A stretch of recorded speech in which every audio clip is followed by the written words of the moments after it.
Nocoj, kaj dogaja, pa gostimo operno pevko, mezzosopranistko, maratonko in eno od nastopajočih na odru Špas teatra. Dame in gospodje, Irina Jebuah-Tiran. Dobro večer, živijo. Vročica je naslov nove predstave, pred kratkim je bila premiera. Kako je bilo, o čem govori predstava?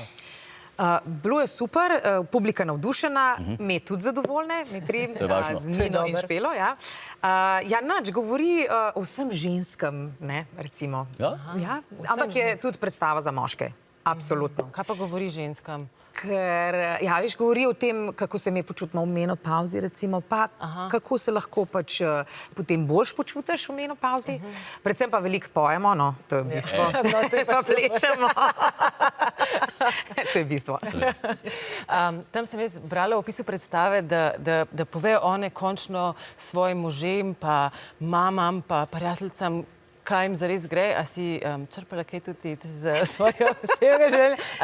Ja, moji soigralke me skozi neki obkladata, da sem jaz zelo podobna svojemu karakterju, ker nakadim, pa malo alkohola pijem, pa tako. Tako da ne vem, mogoče sem tudi kaj svojega pač življenja črpala. Se dobro počutiš v tej vlogi, ne? Dobro se počutim v tej vlogi. Nastopaš bolj kot pop pevka, ne? Ampak kot sopranistka te pa čaka premiera Štrausovega Netopirja.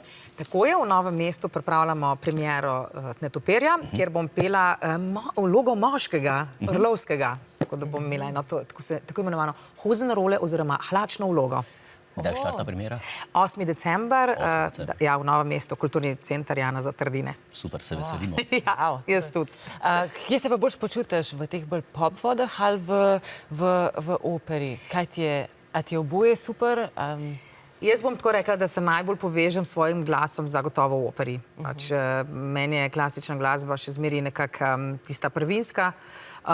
Grem pa rada tudi v pop vode in zato sem v bistvu ta izziv sprejela, ker so mi ponudili vlogo v Špas teatru, ker se mi zdi fajn malo tako na mikrofon, da je kaj zapet. Imaš pa še eno strast, če se ne motim, vi sicer si maratonka. A si bila na Ljubljanskem maratonu? Sem, dvakrat sem pretekla Ljubljanski maraton, letos sicer nisem bila, ker sem čist preveč, mislim, imamo tole vročico skozi, tako da ne morem, nisem imela časa. Pa še en drug maraton.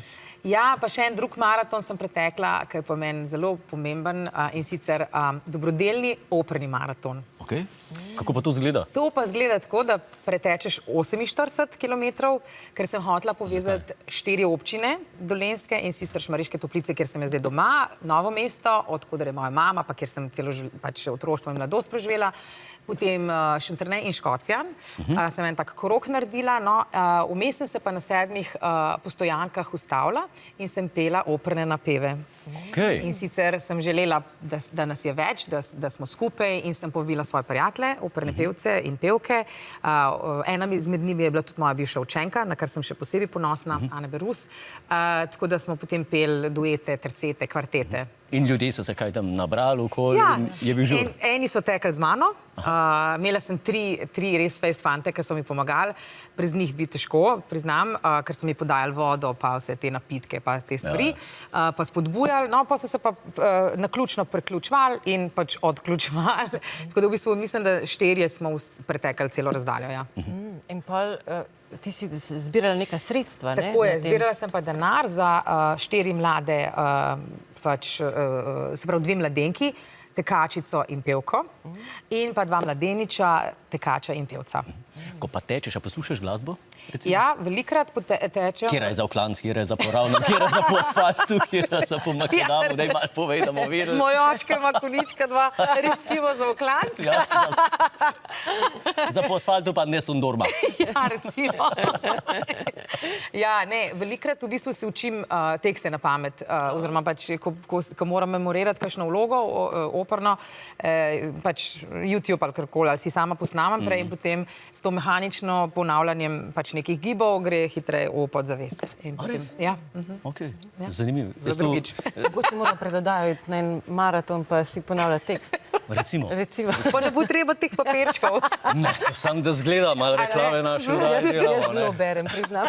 No, ampak dobro, vsekakor je to en velik izziv, ne, da se pravi tečeš, prepevaš in prav zaradi tega smo se mi odločili, želeli v naši redakciji, da ti damo še en izziv in sicer te povabimo v malo teraso, kjer bi te dali eno tako ljudsko uniformo, pa en ribežan bi ti dali v roke, če si za, bi bili počaščeni. Ja, z največjim veseljem. Odlično, najlepša hvala. Hvala, Tine, hvala, Lenka. V starih cajtah smo na koncu djali, lahko noč, se vidimo naslednji teden. Zdaj pa samo rečeš, subscribi se in glej, kakor te je volja.